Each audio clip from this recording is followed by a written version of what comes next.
Okay, thank you so much, Harry, for joining me. For the sake of everybody else listening, Harry and I have actually had this conversation before, and in keeping with the true working remote situation, the internet stuffed up and the recording stuffed up, and now Harry's joining me for a second time to go over SEO. So thanks so much for your time. Hopefully, of course, I always love SEO. Yeah, I bet you do. But I hope take two is as good as the first, because I really got a lot from our conversation. So I won't go over the same context that I gave you the first time round, but just to clue everybody who's listening in, Harry's the first of what I will call our expert in residence for our buy from the bush retailers and also our stay in the bush accommodation providers, trying to just bring little bits of expertise and insight to our small and micro businesses in rural and regional Australia. And I suppose SEO is where we're starting, because every retailer will understand that, I mean, it used to be location, location, location, like the value of being on the main street in a small town. And for me, SEO is almost the new frontier in terms of location, trying to be visible and show up and be there for when people are searching for you or stumbling upon you, I suppose. But to start, Harry, if you could just introduce yourself and your experience and tell us why I comfortably refer to you as an SEO guru. Yeah, sure. So my name's Harry Sanders. I run a company called Studio Hawk, which is now a collection of 40 SEO specialists here in Melbourne and 4 in London, which makes us the largest specialized SEO outfit here in Australia, actually. So I've been doing this for 10 years now, since I was 13. Yes, if you do the math on that, I'm still incredibly young, the youngest in the team, in fact. But I've been, doing this across all different campaigns, small business, right up to, some of our enterprise brands like Officeworks, Good Guys, HelloFresh, New Balance. I could reel them off. So we do SEO from that super enterprise end, and hopefully I can bring some of that wisdom to small business, as well as actually working with small businesses and also training them in the form of Hawk Academy. And I know from a bit of stalking that you were also named Agency of the Year in some recent year by SEMrush. Is that right? Yes, we were. So we were named Agency of the Year and also a global finalist as well. So one day we're going to take that global position. Don't you worry. Well, you're only 23, so you've got time. My God. And I got a little bit of time. I figure I'll outpace the other guys. We could have a conversation about managing people older than you, because I find that absolutely fascinating, but we won't. So as I've tried to upskill myself in marketing, like we've taken Buy from the Bush was a social media campaign and we're transitioning into a business and online marketplace. And I've tried to upskill myself, and I feel like sometimes when I'm listening to conversations, some of the really basic terms and the nuts and bolts of the conversation I miss, because it's almost like presumed knowledge. So I really want to start with the basics when it comes to SEO and ask you, in your words, what is it? So SEO is the process of working with search engines to basically create a better experience for users, right? At a very, simplistic view. And you do that through this process called search engine optimization. And the more you optimize different things, the more Google rewards you with sending you more users. More users means more sales, more traffic, more leads, whatever it may be. But it all starts from a fundamental idea of making a better experience for the users and the search engines. Okay, so why should we care about it as small business owners? Like, why care about SEO? If you look at well, it's a good question. If you look at Google Analytics, SEO is probably one of your biggest channels of acquisition. And that might be with you doing a little bit of SEO or maybe without. And sometimes maybe SEO isn't even up there. But I'll tell you, for big retailers, SEO might contribute $40 million in revenue a month. And even for small retailers, it is a massive driver of revenue. And so even if you just increase that by 30, 40%, sometimes you're looking at increasing your whole business by 30, 40% by increasing that one channel. So it's almost like, every business owner should have a basic educational understanding of this thing. Like, I run a business. I don't really love finance, if I'm being honest. I've just never been into it, but I still know how to read a P&L statement and do all those things because it's part of running a company. SEO and digital marketing as a whole is becoming a large part of that as well. it is often for e-commerce brands and even accommodation people a massive driver. And so with anything in business that's a massive driver, it's important that we understand it and can understand how we can control that within our business. So search engine optimization, we're really talking about everything that we can do in an organic sense. Can you just tell me the distinction Correct. between SEO and paid Google ads for people who might not know that there's a difference? Yeah, good question, Grace. So Google or SEO is everything that comes below the paid ads. So the paid ads, obviously, you pay for directly to Google and you come up in that little ad slot. Now, SEO is all the organic stuff. So we don't play in that ad space.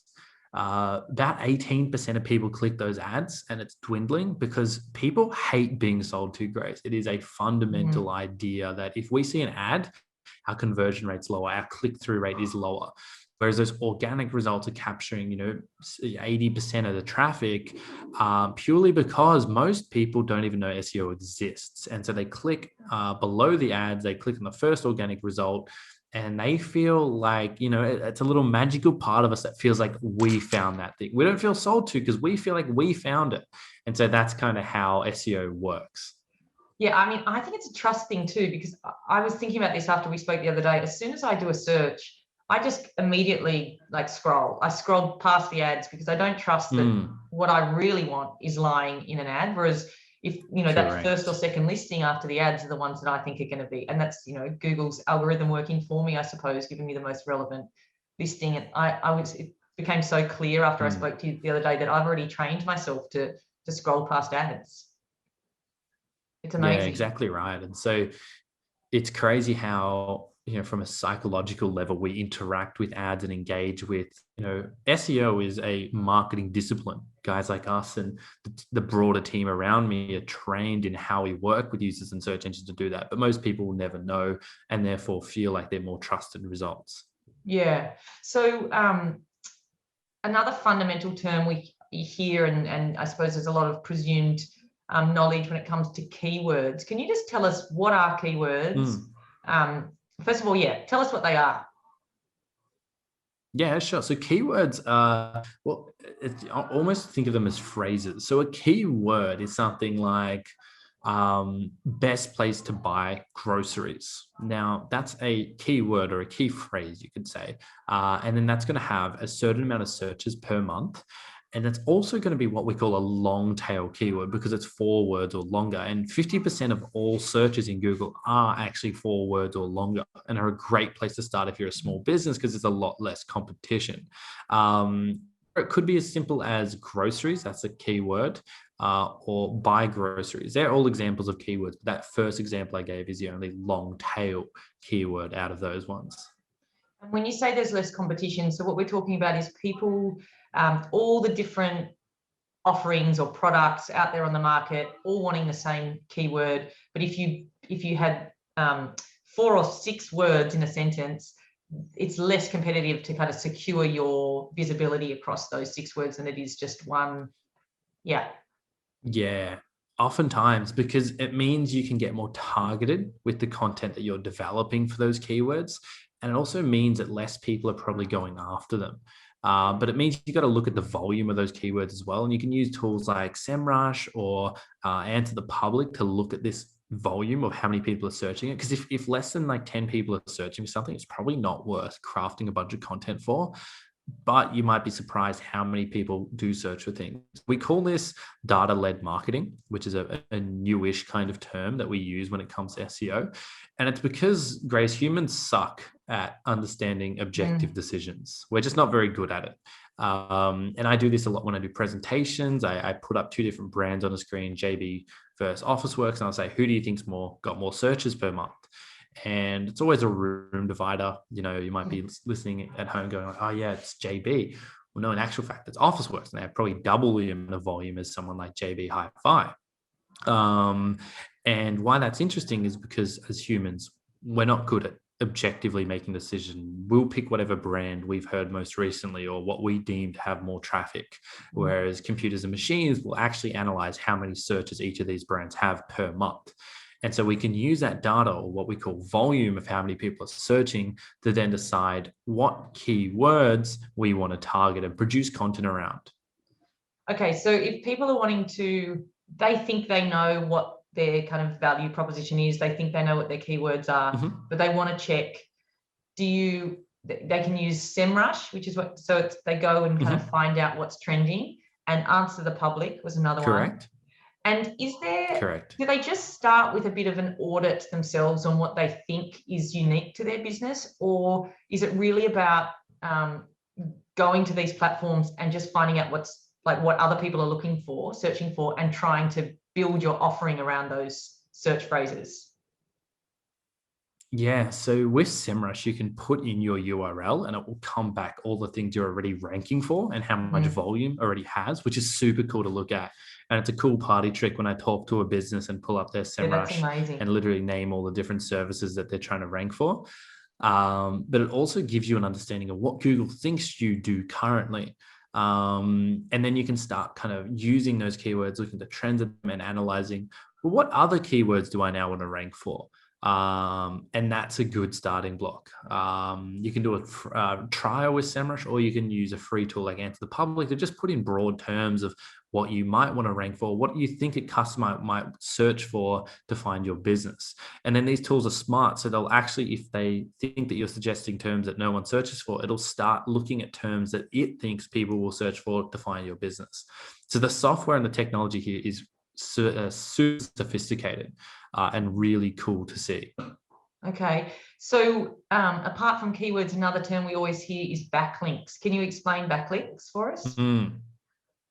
Yeah, so I'll talk about backlinks. So I'll actually take it a level up and talk fundamentally how a search engine works, so that people can kind of look at that. So when people hear search engine, though, they hear the word algorithm. Often people get very scared, right? And they're like, algorithm, oh, geez, I remember myself in year 10 maths. I was no good at that.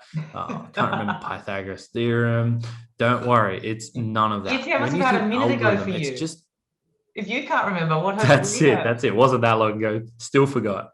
But they'll look at that and they'll kind of determine mathematically, and they'll look at three pillars. If you remember nothing else about SEO, this will separate you apart from most people that think SEO is some magic formula. So the first pillar is what we call technical SEO, right? That's anything you can touch and feel on your website. So your headings, how they're coded, the page speed of your website, the different, what we call site architecture, like how the whole site's laid out with the drop downs in the menu and everything. That's all technical SEO. And that's something that Google looks at to kind of just place the site and go, could I send users to this site? Like technically. Because if it's too slow or really quite a bad site, Google's just basically going to stop the buck there. And they're just going to say, well, we're not even going to look at the other things because technical SEO of this site is so bad that there's no point us recommending it. And SEMrush has a way of doing a free audit for that. And we also talk about that. We have an online platform called Hawk Academy, which has some free modules of how you can check these fundamentals yourself. And so that's the first pillar, that technical SEO. The second one is the search intent. So that's kind of what we covered off in those keywords before. So looking at keyword volume, keyword data to see what content is trending, has volume, and what we might need to produce. So we always recommend putting at least one blog post a month on your website. And then you could do that based on those different keyword research that you've done. And that allows you to position yourself to Google as an expert, because they want to really position and put forward blogs or websites that they think have expertise in their area. And they demonstrate that through content that users can read and understand. So if you look at Studio Hawk, we have a lot of content going out about SEO so that people can read that and see and understand different parts of SEO. And that positions us as an expert in that field. The last part is called backlinks. So the first two pillars I spoke about, Google wasn't the first to do. There was Yahoo, there was, Ask Jeeves, there was Alta Vista, there was all sorts of different search engines that were doing these things. Now, the problem was it was super easy to manipulate, right? And so people found out pretty quickly they could just put their keyword a bunch of times on the page. And because they didn't have any contextual information around that, they just thought, well, they've mentioned this keyword a lot, they must be important, right? And so they started ranking these sites. And so the internet kind of sucked. It was kind of a sucky place to search for things, and people would rarely find what they want, if people remember those pre-Google days. And then two really clever individuals, Larry and Sergey, came along, the two founders of Google, and they were sitting in a library in Harvard. And so they were sitting along and they were saying, hey, this search does kind of suck, but how can we make it better? Well, how do research papers work in the real world, right? How do we know which is a good research paper in this library? And so they said, well, you would know because the most references or citations, right? A good research paper would be cited a lot by other research papers. And so they had this idea there and then, what if we created an algorithm around that? What if we looked at this concept called backlinks, of how many times a website talks about or links to another website, and that's a vote of confidence. And so it started out just the sheer amount of links you got was the best, but then they found out quickly that, well, that's not really working because there's a lot of bad websites linking to someone and they're all counted as equal. So they started weighing different websites in what they called PageRank, which is a play on Larry Page's surname. And so they started looking at Forbes or news.com.au as having more credibility and passing more authority. And then especially if they're in the same niche. So if you were talking about e-commerce or fashion and you got a link from Vogue, they'd say that's really worthwhile as a link. And that's how this concept of backlinks was born. So essentially it is reaching out to niche relevant websites that have authority or blogs and getting a link from their site to yours. And so that is a massive part of the algorithm, and actually something that you could do quite easily by doing things like press callouts, which is if you sign up to SourceBottle or help a reporter out, basically they send these emails from journalists every day that are looking for sources on things. And so if you reply quickly with good information, you can get cited as a source. And we've been cited in Forbes and all sorts of places just by responding to these queries. So again, there's a whole module in our system, Hawk Academy, that teaches people how to do a press call out and get coverage. So because I know everybody will want to pause and rewind at the moment just to hear those again, can you say them again? SourceBottle. What was the other one? SourceBottle and help a reporter out, or Harrow. Help a reporter out, or Harrow. Yeah. So amazing ways to get credible sources using your URL in their articles or in their content online. Correct. And I know when we launched Buy from the Bush, we had a huge amount of press and we benefited from having lots of organic backlinks. Does that age? Do those links age? If people have press or have if they've received good links in the past, can they kind of rest on their laurels, or should they be constantly trying to refresh that content or exposure, I should say? Yeah, I mean, so that'll always give you good fundamentals. Think of that as like the cement block behind the building. So then as long as they don't disappear or get removed, which can happen, they're always going to lend you some benefit. But the thing to remember is everyone's doing SEO now. It's not a thing of like, oh, we're a brand and we're one of our unique propositions, we do SEO. No, everyone's doing SEO. Yeah. I'll tell you that now. So they're actively building up their links. It's kind of like the hare and the tortoise kind of race. While you might have leaped ahead with all these links, if they just keep building them up very steadily, they will and can overtake you. Yes. And you can see this with a lot of brands and how that's happened. So we always encourage brands to constantly be acquiring new links so that they don't get overtaken. But they're always, as long as they're not removed, they're always going to fundamentally help you. Okay, that's really helpful. Can we go back to the intent pillar? I feel like we need to rehash that, the three pillars, because it's technical, it's intent, and it's backlinks. So back Correct. To the intent. Yep. You mentioned blogs, and I just wanted to stay on blogs for a second, because I know that every small business owner, it's one of the pain points in a way, because it's a one-man band. You're meant to create content. You've got no bloody time to do it. And you just wonder whether it's useless content anyway once you're creating it. So are there things that you can kind of recommend getting our heads around when creating useful content for blogs? Like, is it that we always need a call to action, or is it that we, what are some of the fundamentals we need to think about in terms of SEO performance? Yeah, 100%. So it all starts with that keyword research that we looked at. So looking at the volume of those different things. So we would inform the Bauer media team or the R media team. They would have 60 journalists, and we would inform them what to write about based on data and trends. And we taught them how to do that as well. And that just Wow. starts with answering questions. So we look at what questions can you as a business owner answer about what you do, and what commonalities are there. So you can do that all by Answer the Public or SEMrush, and it will tell you, literally, it will do the heavy lifting and tell you what questions there are and what volume there is behind those questions. And then you just need to lend your expertise and answer them. So a lot of people do this the completely wrong way. They're just writing blog posts on whatever they think of the month. And it's really hard because you're not sure if anyone's ever going to read that or see that. And chances are, it's the hard truth, but chances are you're writing about stuff that nobody's searching for, that maybe you've thought of, but maybe other people haven't or aren't looking for. So that changes the narrative, and then it becomes quite easy to write, because then you can look at what other people have written already for those terms and make a better piece of content. Really, you're always striving to make a better piece of content than what's out there. That might be 600 words, that might be 1,200 words, but I find once you've got all the headings down and you start figuring out what you're going to write and what points you're going to make, everything kind of flows from there.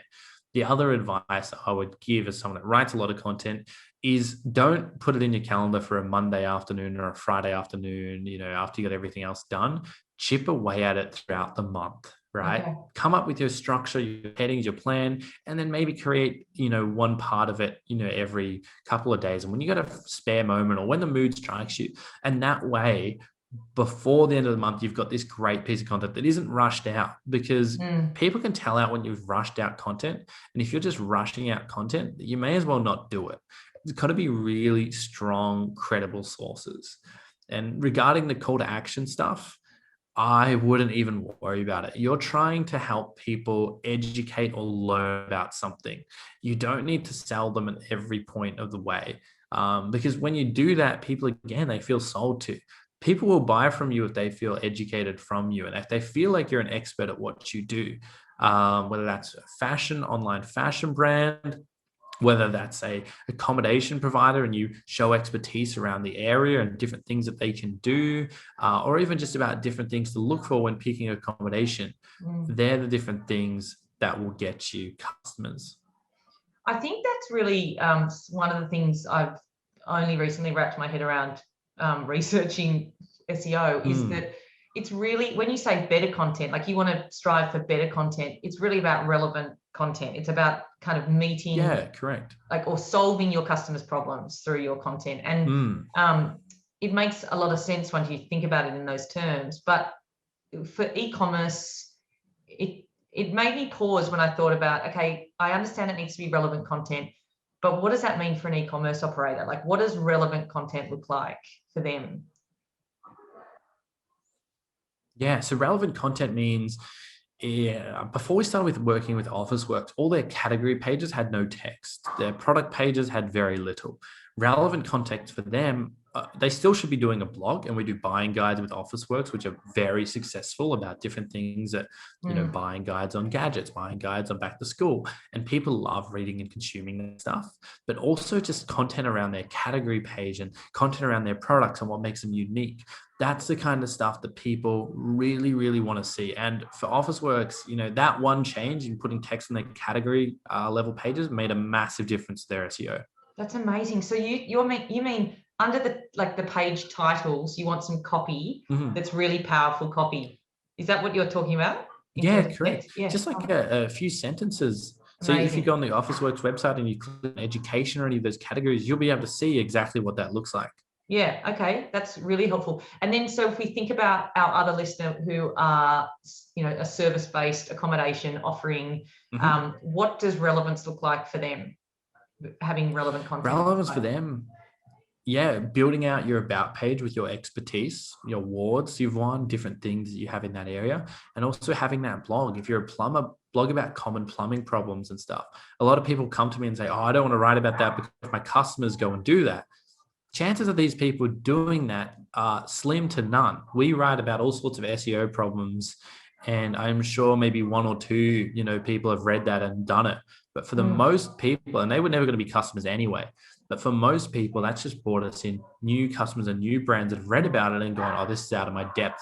I would like to start doing this. Yes. So that's kind of what I'm talking about there. That's how you position yourself as an expert. And I mean, in a tourism offering, is it also as simple as like mentioning location, thinking about what people might search in that area and drawing on content about that? That makes sense? Yeah, 100%. So, there's a big difference between doing your blog, your service business, your e-commerce business. So again, using Hawk Academy as a reference, we've built out like a dashboard for business owners so that, normally when you do an SEO course, you've got to go through everything. Whereas this one just gives you the modules that you need to do relevant to your industry because it's made for business owners and busy marketing managers. Yeah. So you can kind of click on, I just need e-commerce SEO. I just need service SEO. And that's where we talk about location pages and how do you structure a location page and what needs to be on a location page for a service business, or what do those category pages look like? How do they need to be structured? What should a product page look like? And so that's where you can kind of see all that. Like you can get very in depth with each of them. And that's why, we kind of unpack them in entire modules. But, at a fundamental level, SEO changes between different verticals of business. I'm going to send out, for everyone who wants to know more about the Hawk Academy, I'll send out a link to Harry's business, which basically helps small business owners get their heads around SEO. So it's really helpful. In terms of if we are thinking about those micro small businesses in remote locations, would you be recommending outsourcing SEO or doing it themselves? What do you reckon? I firmly believe that every business owner, like I said at the start, should have a solid understanding of SEO to begin with. It's actually not as hard as a lot of people think. A lot of what I said today might sound a little bit complex, but I'm sure the first time an accountant ran you through a P&L, it also sounded a little bit complex. Yeah. You learn these things and you pick up these terms and you go like, oh, this Harry guy is actually not as smart as he sounds.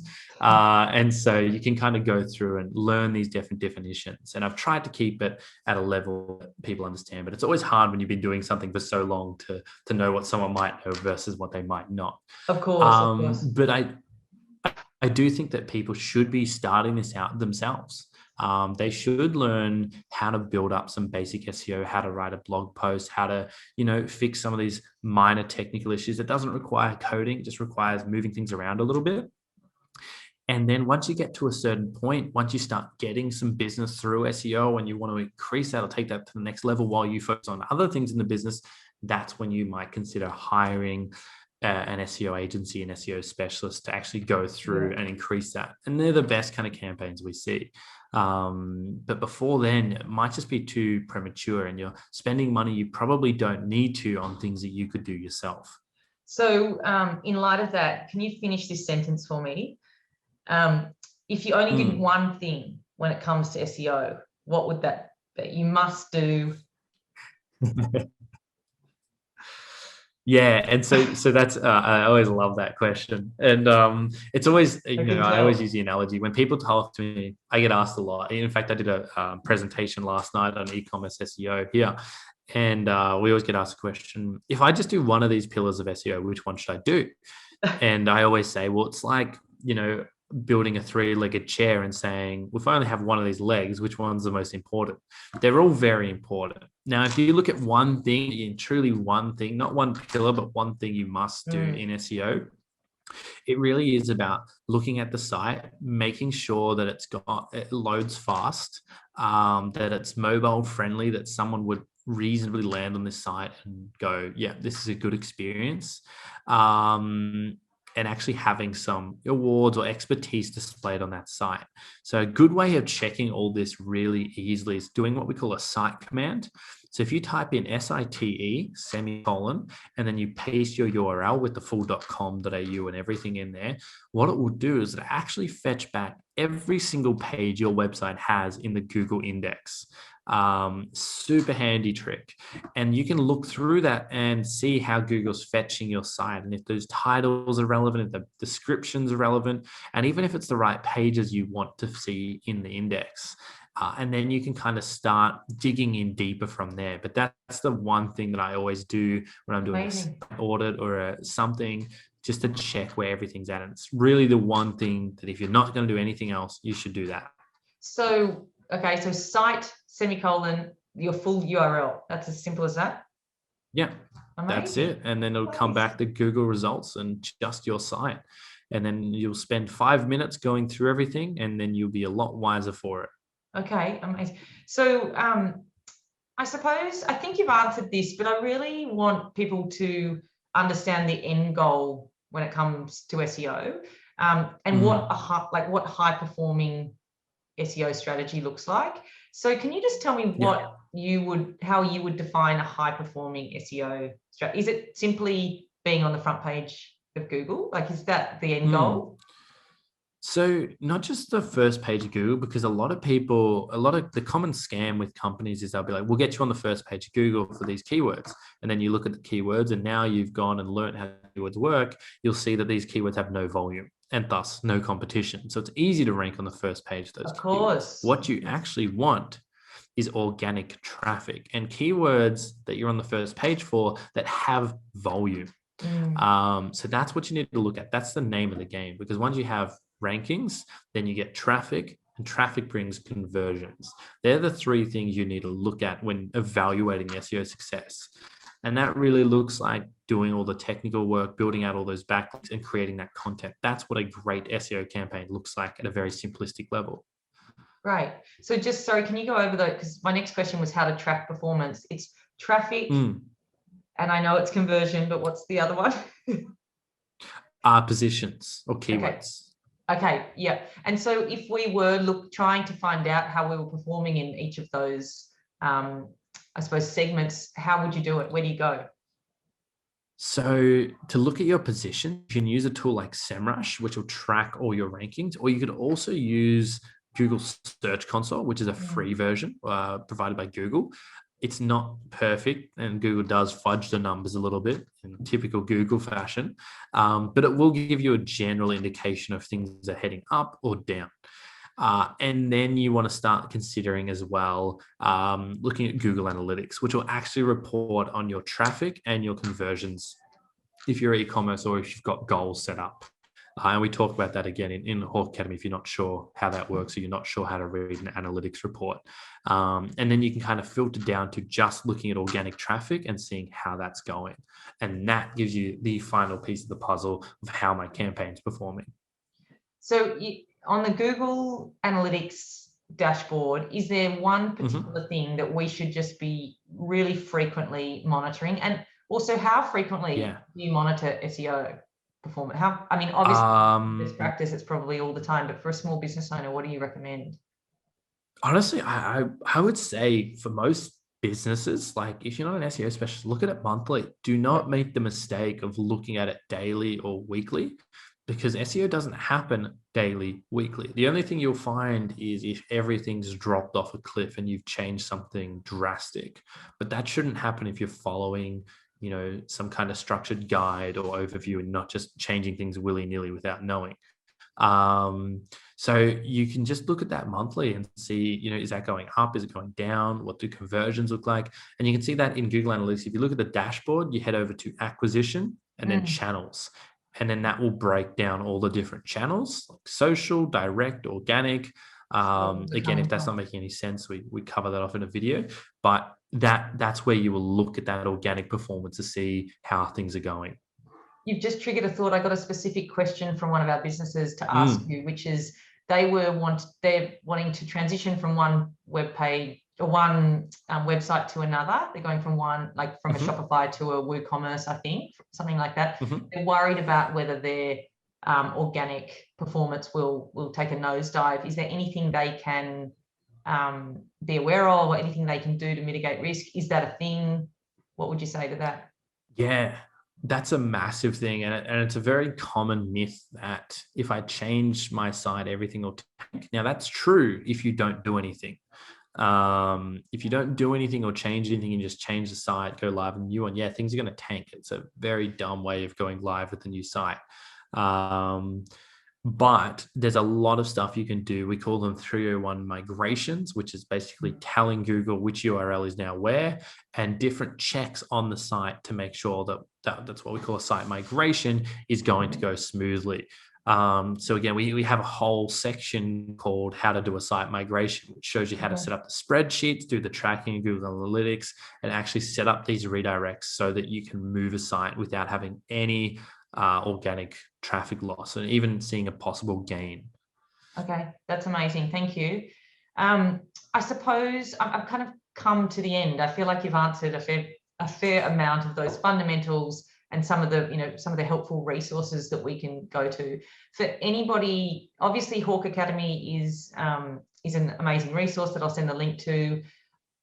Is there something that you would, if somebody's been listening to this and thinking, oh God, I know all this, I know this, what's next for me? So for somebody who has the fundamentals down, is there kind of a challenge that you could lay down for them wanting to elevate their SEO performance?